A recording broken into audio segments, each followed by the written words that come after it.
Tetapi teman-teman sebenarnya gue mau minta maaf sama semua, terutama teman-teman apologet ya. Kalau kita banyak kadang berselisih paham, beda pendapat, beda pandangan, gue minta maaf tulus dari hati gue. Dan gue memang mau mohon undur diri dan dan memang gue nggak bisa untuk ini dan memang gue nggak cocok untuk ini semua. Dan Apa buat yang nggak? temen-temen Islam juga semuanya, gua gua minta maaf kalau banyak salah-salah dan gua sering.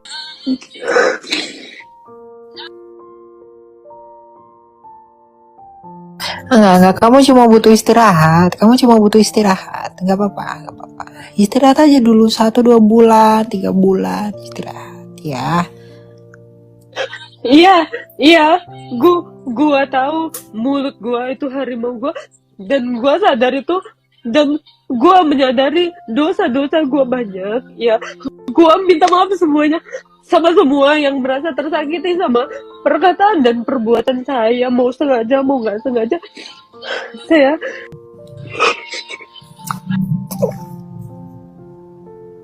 Kalau lu nggak semangat, kita juga nggak semangat lihat ini. pasang semuanya, Bray, semua, alur, siapa aja, gue Aduh, minta maaf. Oke teman-teman, kembali jumpa lagi dengan Teva Murtadin. Puji Tuhan, kali ini kita membahas mengenai Agatha seperti cuplikan video yang menangis sedih karena dilaporkan ke pihak berwajib dengan tuduhan menghina Nabi Muhammad. Padahal yang sebenarnya adalah tidak menghina sama sekali. Kalau kita bandingkan dengan Nora dan Riva, wah mereka itu sangat-sangat brutal. Bahkan mereka sampai mengatakan Tritunggal itu adalah penis dan 2 telur ya. Jadi ini sangat-sangat menghina, namun dibiarkan saja begitu. Dan seperti yang kita ketahui, kalau orang Muslim membahas Injil atau iman orang Kristen disebut sebagai dakwah. Tetapi kalau orang Kristen menyinggung atau bertanya tentang iman Kristen, maka disebut sebagai penistaan ya. Kalau mungkin teman-teman sependapat, silahkan komen di bawah video ini. Dan sangat disayangkan dalam hal melaporkan ini ada seorang pendeta yang ikut mendukung. Dan pendeta ini kontroversial. Dia adalah pendeta penyesat menurut saya, karena seringkali pelayanannya menantang atau berlawanan arah dengan pengajaran firman Tuhan.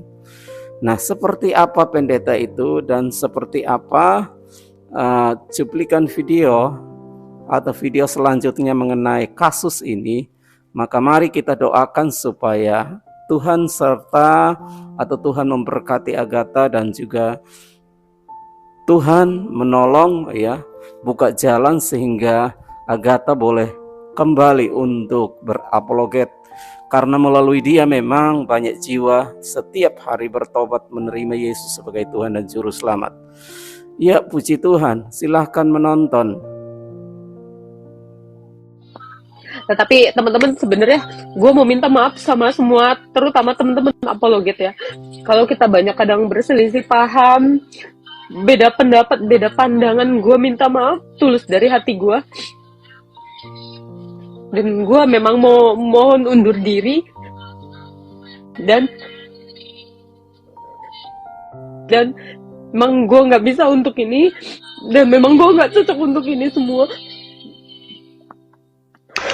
Dan apa buat yang nggak? temen-temen Islam juga semuanya, gua minta maaf kalau banyak salah-salah dan gua sering.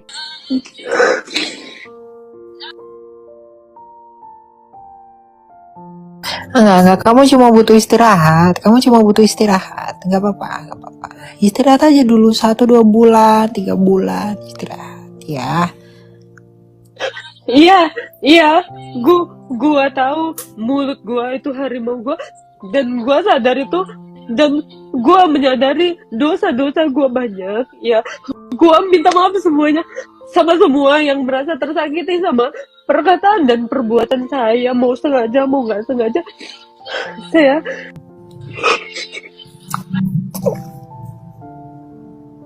Kalau lu nggak semangat, kita juga nggak semangat. Lihat nih. pasang semuanya, Bray, semua, Alul, siapa aja, gue Aduh, minta maaf. selamat sore, Bang Jul. Bisa ketemu di Polda A. Kira-kira ada apa yang mau dilaporkan, Bang Jul? Kami dari Jawa Timur ke Polda sini dalam rangka pelaporan penistaan agama. Kasus penistaan agama. Ada penistaan agama Ah, yang diduga dilakukan oleh seseorang, dan saya dengan tim dari Bantuan sudah ke sini selama tadi malam ya. Tadi malam.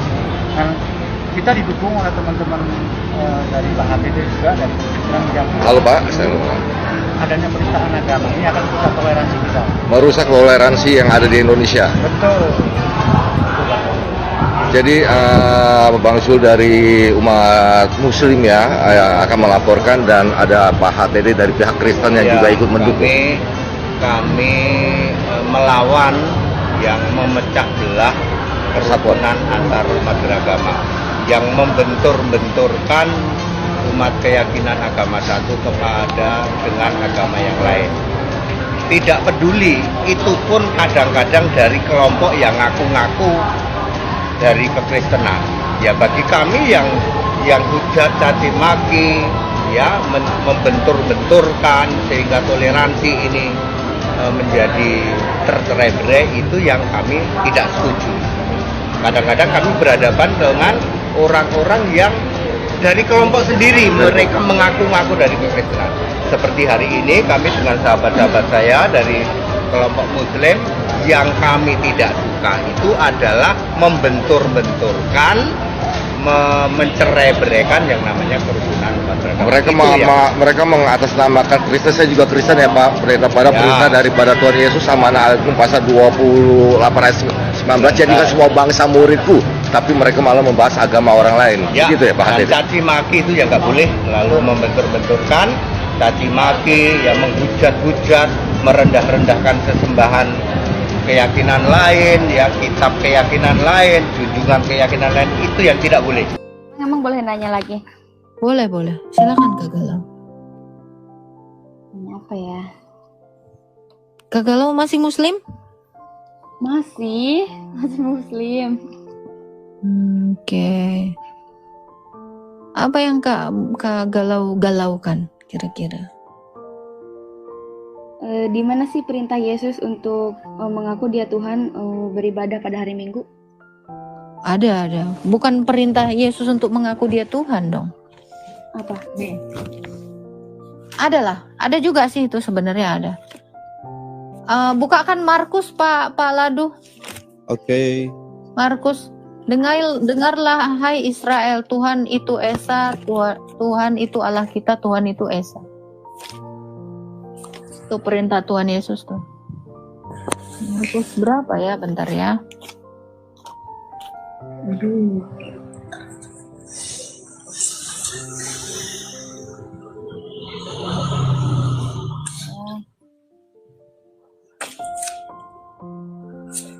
Oh, Pak Ladu, yang ini aja, yang satu lagi aja Pak Ladu. Yang mana? Matius 4. Ayat Dari ayat 1 sampai ayat 11.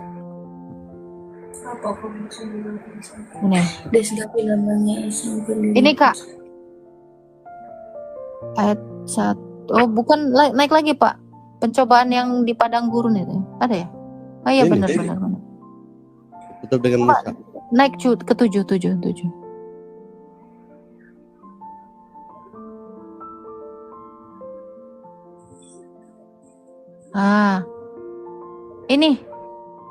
Ini Kak Galau. Dia mengaku Tuhan Allah, lalu menyuruh menyembah dia, itu di ayat 11-nya. Coba lihat Pak Ladu. Dia mengaku Tuhan Allah, lalu dia disuruh 10 ya. Nah ini. Hanya menyembah kepadanya, Tuhan Allah. Nih Kak, dia mengaku Allah dan suruh menyembah dia. Nah kalau perintahnya hari Minggu, 1 Korintus 11 Pak Ladu, punten ya. 1 Korintus 11 ayat 26.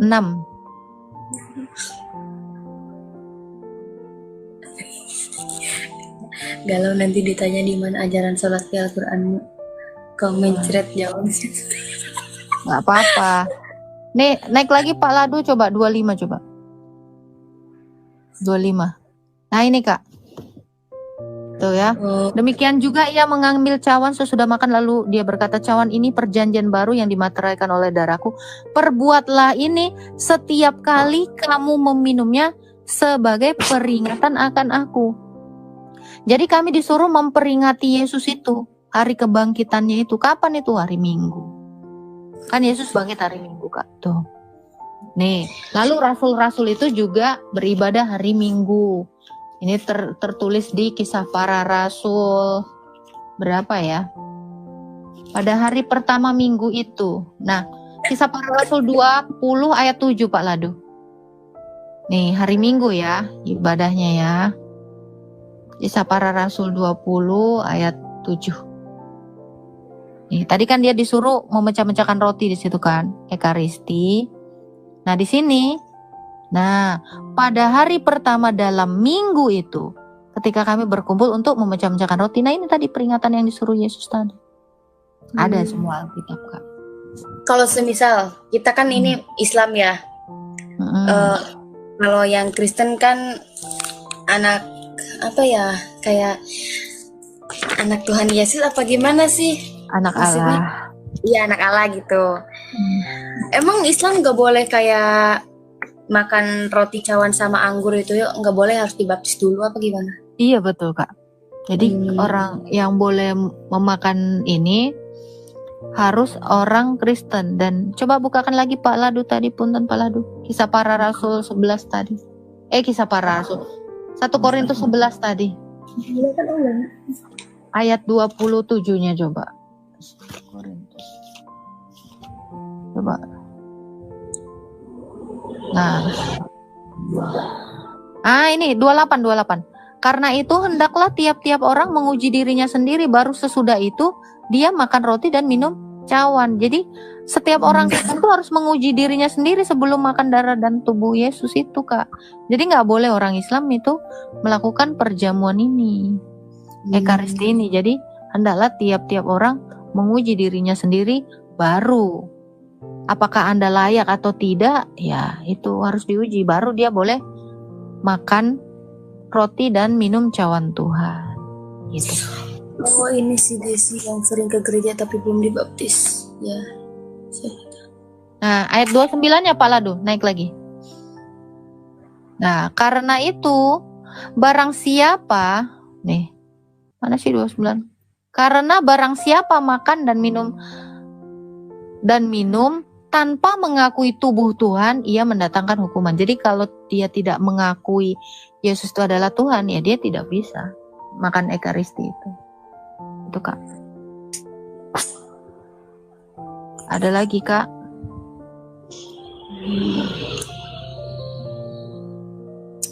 Apa ya? Emang dalam Alkitab itu ada pengakuannya ya bahwa apa sih? Yes, ada beragama Kristen gitu. Ada. Di mana itu Yes. Pak Ladu? Ada. Kisah Yesus Para Rasul. Gimana? Perkataan Yesus kan? Iya, Yesus mengaku dalam Alkitabnya, ada nggak sih kalau dia itu beragama Kristen? Loh, Yesus bukan beragama Kristen. Kristen itu adalah orang-orang yang ikut Yesus. Jadi yang ngikut Kristus itu yang disebut Kristen. Masa Tuhan ngikut Tuhan? Nggak ada. Yang disebut Kristen itu Kisah Para Rasul berapa tuh? Yang di Antioquia itu Pak? Ini Yesus berkata. Nah, yang disebut Kristen itu ini Kak. Dari kaum minum secangkir air. Bukan ini. Yang pertama kan kali di Antioquia. Coba. Kisah Para Rasul 11 ayat 26 tuh.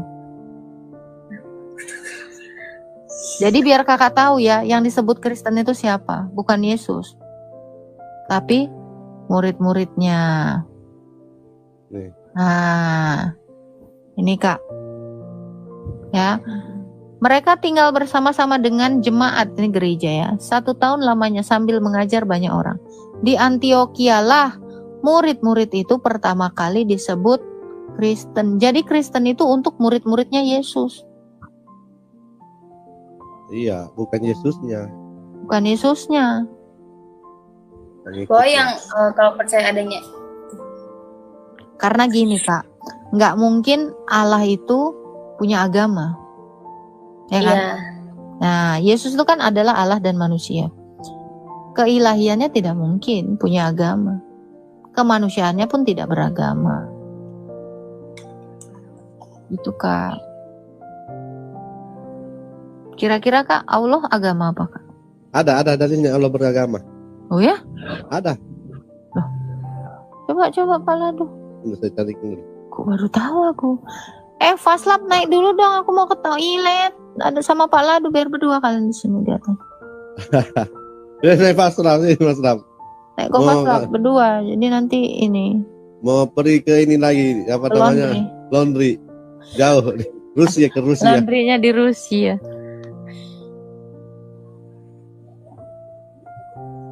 Oh, itu beragama dia. Allah kan beragama Islam. Oh ya? Serius Kak? Gak tahu sih. Berarti sama dong sama kakak beragama Iya. Islam. Berarti bisa-bisa dia kalian sholat berjamaah nanti. Astaga. Ya berarti Yesus kan Kak, berarti kan Yesus juga kan apa sih, Tuhan yang menjadi manusia, berarti dia juga disunat dong. Iya, disunat. Kenapa? Oh. Berarti dia Islam gitu karena disunat. Oke, sekarang saya tanya, Muhammad disunat nggak Kak? Ya Muhammad disunat kan, dia emang Islam. Mana Nggak ada dalilnya? dalilnya. Berarti nggak Islam dong kalau nggak disunat kan gitu. Nah, itu. Tapi ini saya jelaskan sedikit ya. Kenapa Yesus dalam kemanusiaannya dia disunat? Karena ibunya Maria, secara tradisi Yahudi dia harus melakukan hukum di dalam orang Yahudi gitu. Makanya Bunda Maria ini membawanya untuk disunatkan, gitu Kak. Jadi itu atas kehendak Bunda Maria yang menyunatkan Tuhan Yesus, bukan dia disunat karena dia Islam, bukan. Itu. Karena di dalam kemanusiaannya dia dikatakan takluk terhadap Taurat. Coba bukakan Pak Ladu, Galatia 4 ayat 4. Nah ini. Apa ini? Pinter. Ya, jadi kenapa Yesus itu disunat? Ini karena ketaatannya ini. Tetapi setelah genap waktunya, maka Allah mengutus anaknya yang lahir dari seorang perempuan dan takluk kepada hukum Taurat. Bunda Maria ini takluk terhadap Taurat. Makanya setiap anak laki-laki berusia 8 hari harus disunatkan di bait Allah. Itu. Jadi dia disunat itu karena ini. Dia takluk terhadap Taurat. Ibunya juga demikian, Bunda Maria. Tapi host, si Galo kayaknya ini disunat ini host. Astaga. Iya. Ya emang disunat lah. Loh, memangnya kakak punya itu? Titit. Aduh maaf. Gimana? Karena yang disunat itu coba Pak Ladu, bukakan Ya. dulu Kejadian 17. Loh, menurut Taurat Musa, Kak, menurut Taurat Musa, yang disunat itu anak laki-laki, bukan Perempuan tidak. Ini tolong ngikutin Taurat Musa ya, hukum Taurat. Tapi perempuan disunat sih. Wah, itu nanti kita cari tahu ya Kak ya. Yang orang Palembang semuanya disunat tahu. Tahu. Nah itu adalah tradisi dari Mesir, pagan Mesir itu, tradisi sunat perempuan. Nah, coba ayat 9-nya. Macam si Galau disunat melunjak amat sih. Ini apa ini? Kejadian 17 bukan? Iya. Nah Nih. ini. Nah ini 10. Anu, Nah, dengar Kak ayat 10-nya. Inilah perjanjianku yang harus kamu pegang, perjanjian antara aku dengan kamu serta keturunanmu. Yaitu setiap laki-laki di antara kamu harus disunat, haruslah dikerat kulit katanmu itu, dan itulah mana tadi? Ini nih. Pindah-pindah. Dan itulah akan menjadi tanda perjanjian antara aku dan kamu. Anak yang berumur 8 tahun harus disunat, yakni setiap laki-laki, nggak ada perempuan. Sarah nggak disunat, Ketura nggak disunat, Hagar nggak disunat. Nah ini, jadi perintah sunat itu hanya untuk laki-laki. Berarti host, perempuannya orang Islam itu punya kulit katan kayaknya. Loh, nggak tahu aku ya. Tapi kalau kita bisa googling ya Kak ya, ini ada di John of Damascus juga bukunya. Tradisi sunat itu dilakukan pagan Mesir untuk perempuan. Coba deh googling deh. Ada itu Kak. Jadi pertama sekali yang menyunatkan perempuan tuh yaitu tradisi dari pagan Mesir. Mesir itu kan penyembah ini kan Amon-Ra, penyembah dewa matahari. Jadi kalau dari Taurat nggak pernah menyunatkan perempuan.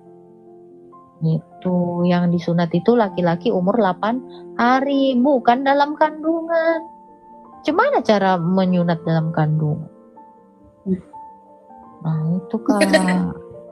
Aneh kan?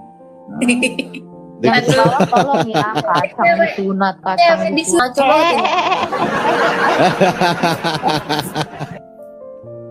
Jangan Kak, jangan Kak. Ngeri Kak, ngeri. Yang disunat itu kulit hatan. Iya. Menurut Taurat Musa itu kulit hatan yang disunat, bukan kulit kacang. Bukan kulit kacang. Kulit kacang itu dibuang. Jangan seperti kacang lupa kulitnya.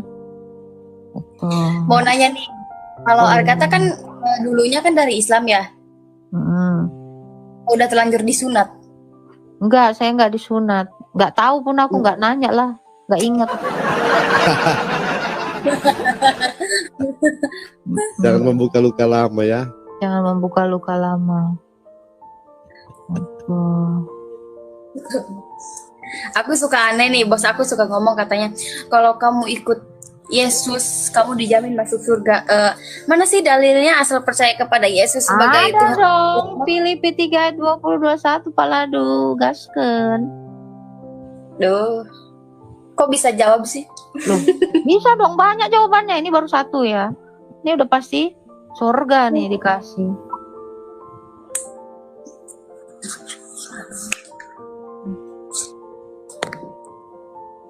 Nah, jelas sekali ya. 20 ya. Karena tuh kewargaan kita adalah di dalam sorga. Dan dari situ juga kita menantikan Tuhan Yesus Kristus sebagai juru selamat yang akan mengubahkan tubuh kita yang hina ini sehingga serupa dengan tubuhnya yang mulia menurut kuasanya yang dapat menaklukkan segala sesuatu kepada dirinya. Ini dia juru selamat, Kristus Yesus Kristus itu juru selamat, dan kita dikatakan kewargaan sorga. Coba kalau Maryam 71, kewargaannya orang Islam ini, ya kan Pak Ladu? Betul. Betul. Betul. Nah, kalau kewargaan Muslim kira-kira apa Kak Galau? Gak tahu ya. Ada, jangan bilang nggak tahu nih, kita kasih tahu. Maryam 71.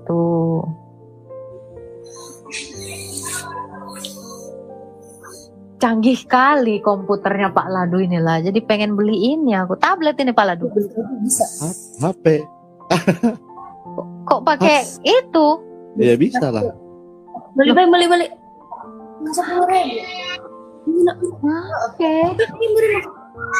Oh, Tablet. Nah ini Kak Galau. Dan tidak ada seorang di antara kamu yang tidak menganggap ini lagi. Nah, ini kewargaan kalian neroko. Itu.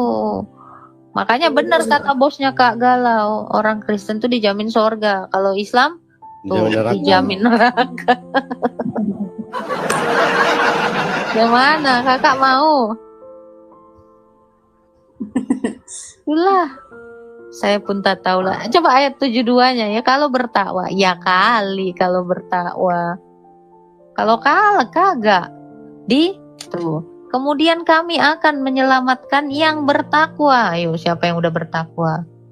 Dan membiarkan orang-orang jolim di dalam neraka dalam keadaan berlutut. Akan, ya kan? Nah, ini iya kalau bertakwa. Masalahnya yang bertakwa itu dikatakan apa? Pengikut Isa. Iya kan Pak Ladu, di mana tuh ayatnya? Betul. Sudah saya carikan. Saya carikan. Ini Pak Meta ini yang biasa. Al-Maidah. Nah, aku soalnya sering dengar itu. Malah dikatakan di dalam Quran yang bertakwa itu adalah pengikut. Kalau di sini yang bertakwa itu yang ini, yang apa? Membaca Taurat dan Injil. Nah, coba Petunjuk orang bertakwa itu ada di Taurat dan Injil. Kita baca Taurat dan Injil ya Pak Ladu? Baca dong. Iya dong. Islam tidak baca, makanya bingung. Nah, Ini. coba. Saya bacakan ya. Pakai dialek Quraisy Bang. Udah lama nggak denger. Dan kami teruskan jejak mereka dengan mengutus Isa putra Maryam, membenarkan kitab yang sebelumnya, yaitu Taurat. Dan kami menurunkan Injil kepadanya. Di dalamnya terdapat petunjuk dan cahaya, dan membenarkan kitab yang sebelumnya, yaitu Taurat, dan sebagai petunjuk serta pengajaran untuk orang-orang yang bertakwa. Maha benar Allah dengan segala firman-Nya. Nah, itu Kak Galau. Yang membaca Taurat dan Injil itu orang bertakwa. Berarti yang diselamatkan orang karesteng. Gimana itu Kak Galau? Tambah galau nggak nih? Iya. Itu Kak Galau. Ya, karena Al-Quran tidak ada petunjuk. Tidak ada petunjuk untuk orang yang bertakwa. Cuma di Taurat dan Injil. Karena di Taurat dan Injil terdapat petunjuk dan cahaya. Biru tuh. Itulah. Gimana?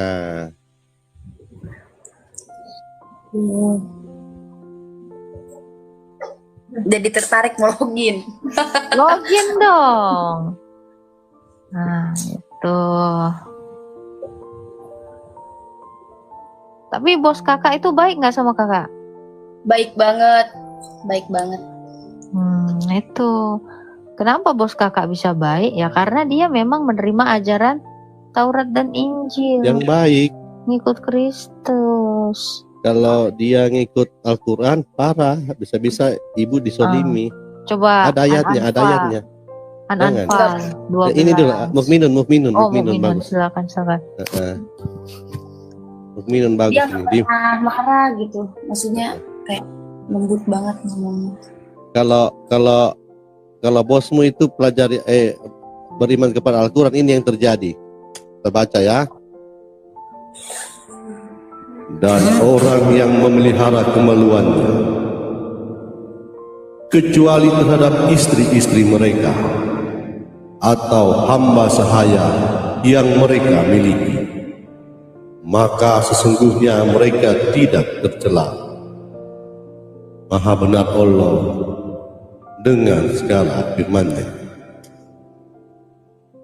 Jadi pembantu boleh pokoknya kemaluan dilepas saja terhadap pembantu, tidak perlu dipelihara.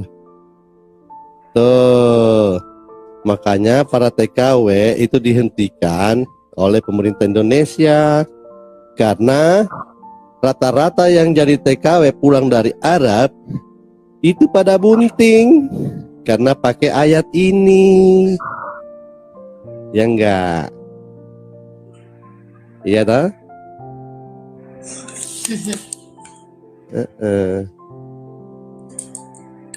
Maha benar Allah dengan segala firman-Nya.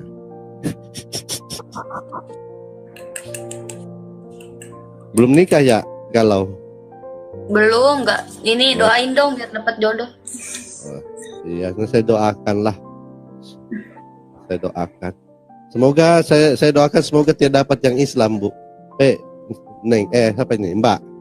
Saya doakan supaya Ibu Galau ini tidak dapat jodoh dari Islam. Karena kalau dapat jodoh dari Islam, Gimana anak parah. terbaiknya? Parah kalau dapat jodoh dari Islam, nanti ibu bisa dipukul menurut Allah, dibolehkan sama Allah pukul-pukul istri. Iya tah. Iya, mau lihat ayatnya? Saya kasih lihat. Inilah indahnya Islam. KDRT ya? Iya, ini ayatnya. Malah istri boleh dibunuh loh, Mbak. Kalau dalam Islam. Aku lihat itu, bukan, aku mau nanya nih, yang di apa sih kita Islam tuh kan suka ke Mekah gitu kan, yang naik haji gitu, yang di Italia tuh yang Kristus yang pegang, yang pernah menampakkan Bunda Maria di goa itu apa sih? Tidak Tahu tahu juga, saya tidak tahu. Ini mau tidak ayatnya saya kasih. Mau lihat dong. Nih, bahwa suami itu boleh pukul istri. Nih, saya bacakan ya. Oke. Poligami. Laki-laki, suami itu pelindung bagi perempuan, istri. Karena Allah telah melebihkan sebagian mereka atas bagian yang lain. Dan karena mereka telah memberikan nafkah dari hartanya, maka perempuan-perempuan yang soleh adalah yang taat dan menjaga diri ketika suaminya tidak ada. Karena Allah telah menjaga perempuan, menjaga mereka. Perempuan-perempuan yang kamu khawatirkan akan nusyus, hendaklah kamu beri nasihat kepada mereka. Tinggalkanlah mereka di tempat tidur dan pukullah mereka. Tetapi jika mereka mentaatimu, maka janganlah kamu mencari-cari alasan untuk menyusahkannya. Sungguh Allah Maha Tinggi, Maha Besar, Maha Benar Allah dengan segala firman-Nya. Sama saya aja jadi. Ya kan? Kau tidak nusyus ini, Mbak. Nusyus. Ini membangkang. Contoh, salah satu contoh. Ketika suami Mbak itu minta dibuatkan kopi. Mungkin karena ibu ada kesibukan lain, terus ibu tidak sempat membuatkan kopi. Itu sudah termasuk nusyus. Itu boleh dipukul itu. Jangan dong, baperan. Ini ajaran Allah, Iya, ya gitu amat ajarannya. Iya, inilah indahnya Islam. Islam itu sangat menghormati perempuan dengan segala pukulannya. Malah boleh dibunuh, Bu. Mau lihat ayatnya? Galau, mau lihat ayatnya boleh dibunuh istri? Bunuh istri? Boleh, oke. Tak tunjuki ya.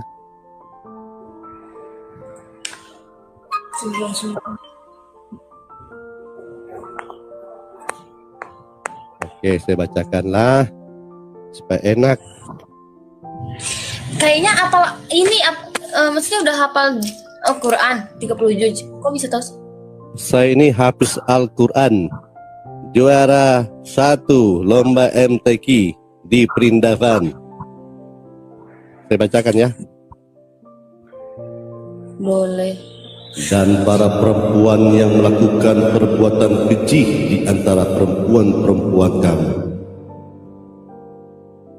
hendaklah terhadap mereka ada 4 saksi di antara kamu. Apabila mereka telah memberi kesaksian, maka kurunglah mereka dalam rumah sampai mereka menemui ajalnya, atau sampai Allah memberi jalan lewat jendela kepadanya. Maha benar Allah dengan segala firman-Nya. Boleh tidak dibunuh sampai menemui ajal dikurung. Boleh. Iya, Ini Allah. ngeri Keren kan? kali. Loh kok ini Allah? Ya memang sudah begitu Allah. Karena dia sangat menghormati perempuan. Di Islam itu sangat menghormati perempuan. Jadi perempuan itu boleh dipukul, boleh dipoligami, boleh dibunuh. Dalam hadis pun dinyatakan bahwa perempuan itu setara dengan anjing. Iya, dalam hadis dikatakan begitu. Jangan sembarangan Pak Ladu. Mana ada? Ada, mancing lagi di host. Saya tunjukkan hadisnya ya, bahwa perempuan itu setara dengan anjing, anjing dan unta. Perempuan itu dulunya jadi budak ya. Kalau tanpa laki-laki. Iya, kalian ini budak sampai sekarang. Itu karena Pak Ustadz mau dilihat videonya, mau lihat ceramah ya? Enggak lah, kelamaan. Kelamaan ini aja ya. Oke.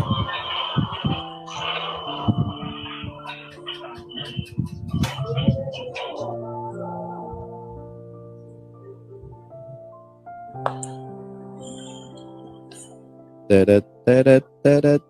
Musnad Ahmad, di mana engkau berada?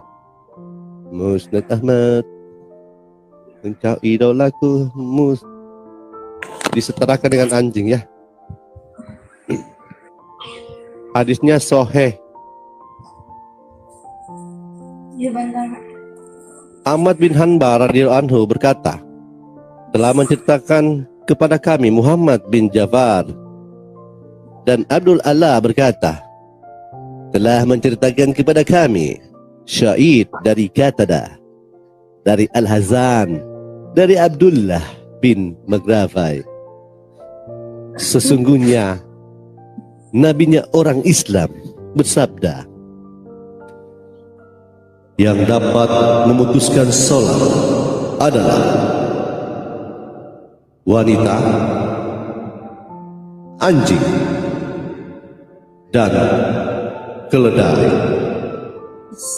Maha benar perkataan Nabi dengan segala kelucuannya. Serem. Setara kan? Wanita, anjing, keledai sama. Inilah indahnya Islam. Inilah indahnya Islam. Jadi cowok aja yuk. Inilah indahnya Islam. Host, ada yang cari host. Host, ada yang cari.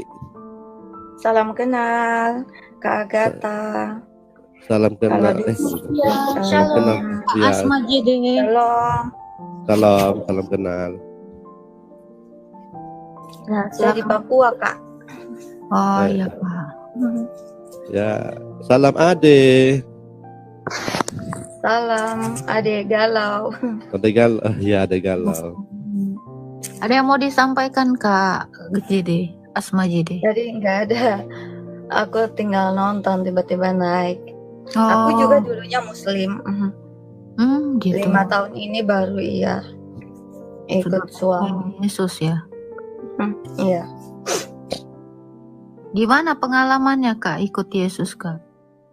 Puji Tuhan, luar biasa. Bersyukur aja gitu lah, lebih banyak bersyukur. Ada pati Tuhan yang sesungguhnya kan. Jangan sedih dong Kak Asma. Kayaknya tertekan nih Kak Asma nih masuk Kristen nih. Tertekan kah? Enggak, ini lagi demam ini. Oh iya, cepat sembuh ya Kak Asma ya. Terima kasih Kak Malah Asma. sangat tenang, damai sudah 20 tahun lebih ya dulu nikah, pernah bersuami di Islam, tapi betul-betul yang aku simak tadi itu dapati KDRT gitu loh. Itu anjuran Allah, Bu. Karena- Itu anjuran Allah. Oh, Iya, kakak pernah kayak gitu, Kak? suami itu bebas gitu loh, kita mengabdi betul gitu loh, kayak budak gitu loh. Wah. Ya benar ya. Iya, betul. Mana para ustadznya berkata begitu, host? Baru yang dulu itu aku istri kedua loh, namanya kita karena dari kecil kan kita tidak tahu, kita taunya ya ajaran Islam, kita dinikahkan dari umur 15, kita kayak budak, baru nanti ada istri ketiga lagi, kita dinikahkan saja gitu loh, tidak tahu menahu siapa nanti suaminya, nanti ketemunya di pelaminan, kita dipaksa, kita disiksa sampai Iya, iya. umur. Ta'aruf namanya itu, ta'aruf. Tak kenal maka ta'aruf. Disuruh nurut-nurut aja, karena paling dari orang tua bilangnya nurut aja, kita juga dulu gitu loh, itu nasibmu jadi istri kedua gitu loh. Ada istri kedua, ada istri ketiga. Di sini baru dapat tidak damai. Iya, karena memang di dalam Kristen nggak diajarkan poligami memang, Kak. Betul itu, Kak. Iya. Beruntungnya kita ya yang udah percaya Betul. Kristus ya. Beruntungnya gitu loh. Dan aku yakin semua itu rancangan Tuhan ya, karena aku di Papua ini tidak pernah aku bayangkan kalau aku nanti hidup di Papua, tapi puji Tuhan aku di sini damai, tenang. Ya kali Papua itu ya, Kak ya. Tempatnya bagus, asri. Gak galau. Ada satu mantannya sendiri.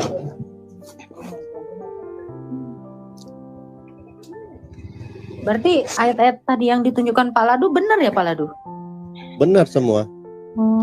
Kalau aku Iya, sih bilang, malah memang host. aku jalani gitu loh.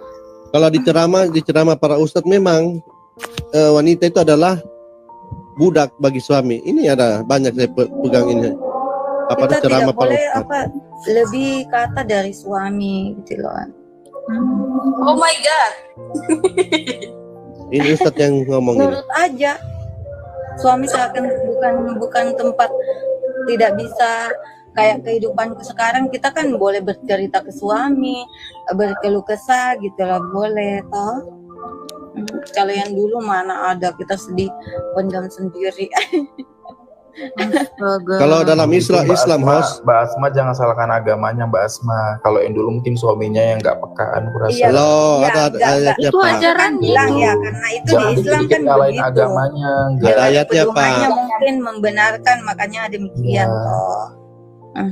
Allah membenarkan kok. Anisa 15 buat pukul Om Ladu istri. juga, biar keluruskan juga ya Om Ladu. Om Ladu ini orang apa, India ya? Orang Prindavan. Oh, Prindavan, oke. Prindavan. Untuk yang tadi sebelumnya kan, Tunggu dulu Pak. Saya mau putar dulu ini selanjutnya sebelum dia Oh, iya, hilang ini putar, satunya. Biar Ustadz yang berbicara. Habib mah diskriminasi. Habib kayaknya perempuan mulu.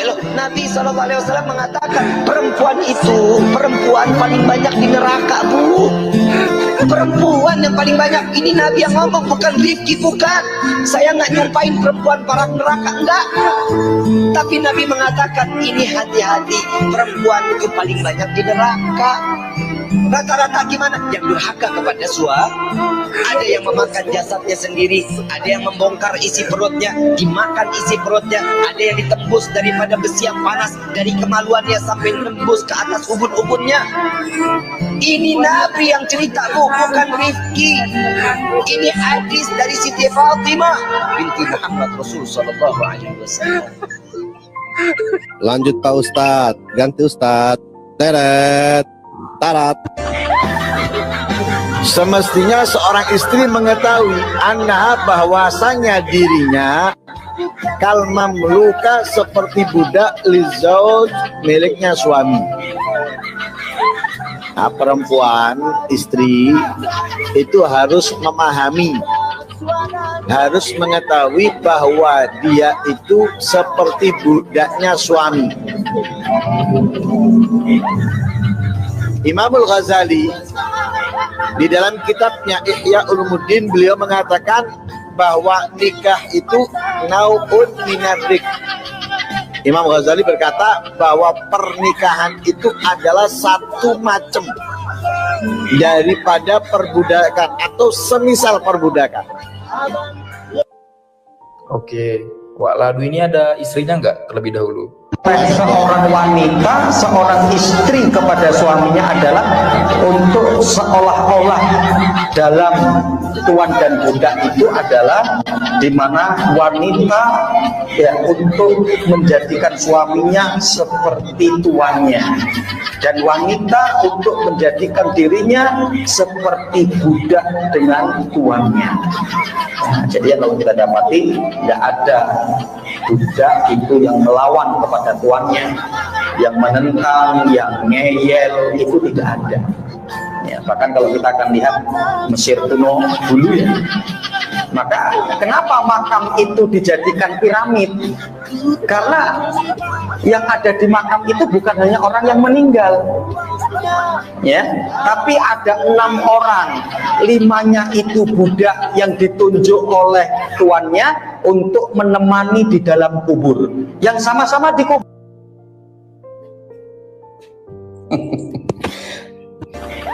Sebagian suami itu nggak tahu mukul istri haram. Wallati takhafuna nushuzahunna fa'idhuhun wahjuruhunna fil madaji'i wadribuhun. Dan istri yang kalian khawatirkan durhaka, nasihati mereka. Kalau mereka nggak berubah-berubah, boikot mereka di tempat tidur. Kalau nggak bisa juga, pukul.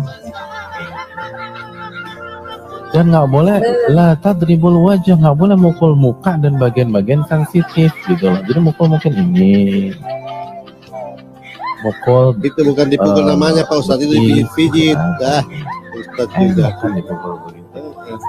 Jangan marah-marah Om. Jangan dipukul, bukan kalau dipukul. dipijit itu dipijit, bukan dipukul. Jadi dipukul.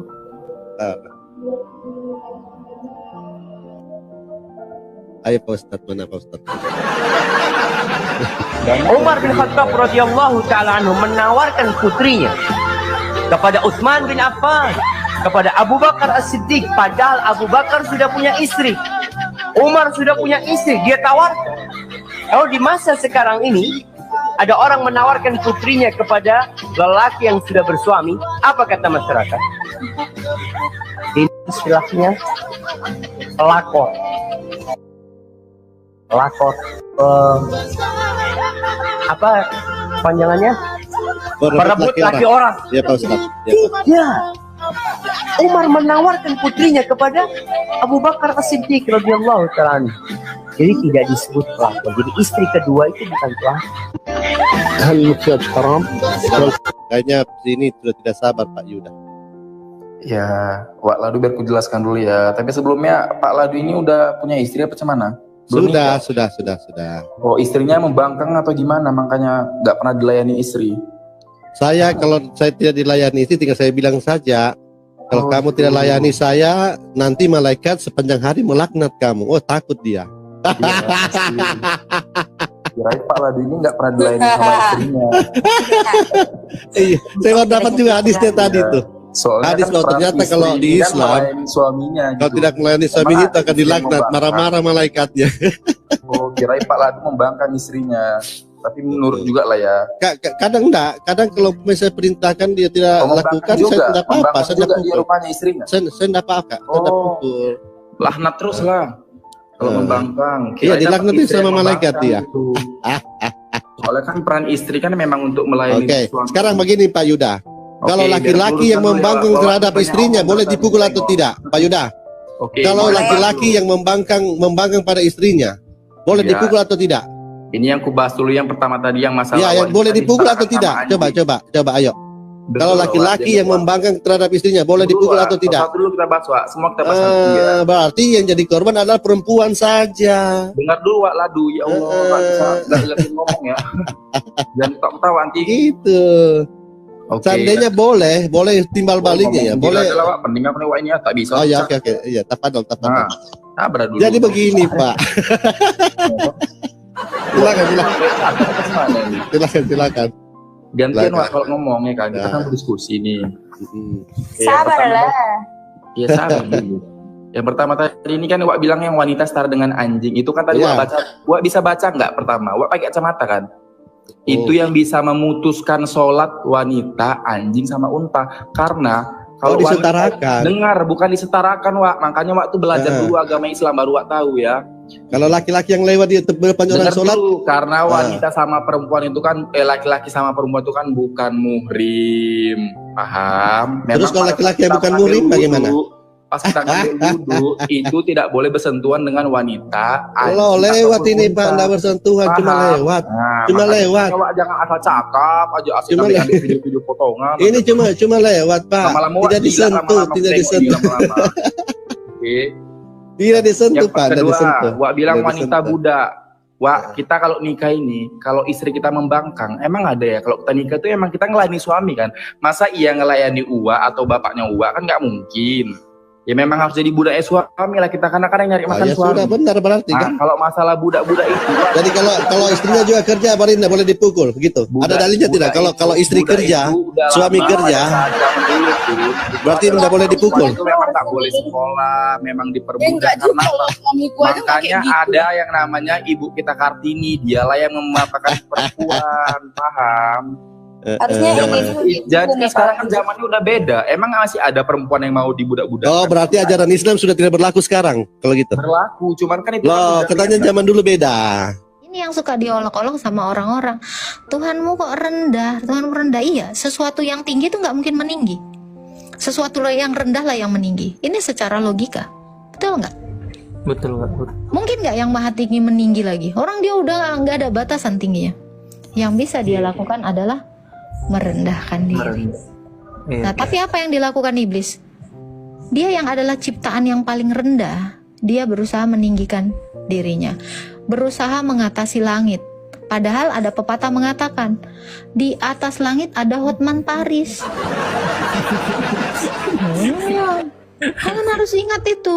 Bukan di atas langit ada langit, bukan. Di atas langit masih ada Hotman Paris.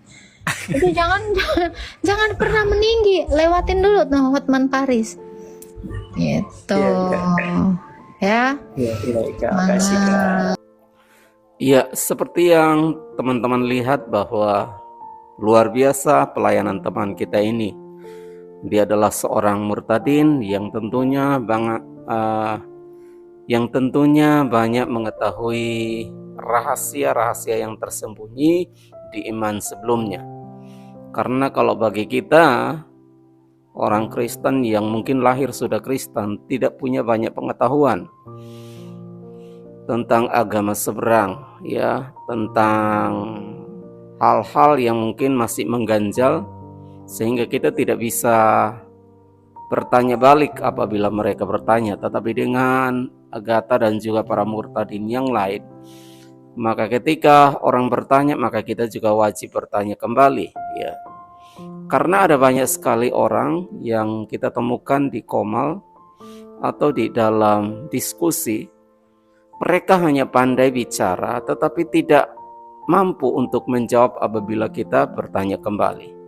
Nah, apabila mungkin teman-teman punya pemahaman yang sama bahwa mereka tidak bisa menjawab apabila kita bertanya, silahkan teman-teman komen di bawah video ini, ya, sehingga menjadi acuan atau pembelajaran bagi kita supaya kita juga belajar untuk bertanya apabila mereka bertanya, ya.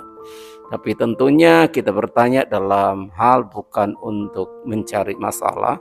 Pertanyaan kita adalah untuk mencari pengetahuan. Ya, seperti itu saja. Demikian yang dapat kami bagikan, dan dukung channel ini dengan like, comment, dan subscribe. Dan kita akan jumpa kembali di video berikutnya. Tuhan Yesus memberkati kita semua. Amin.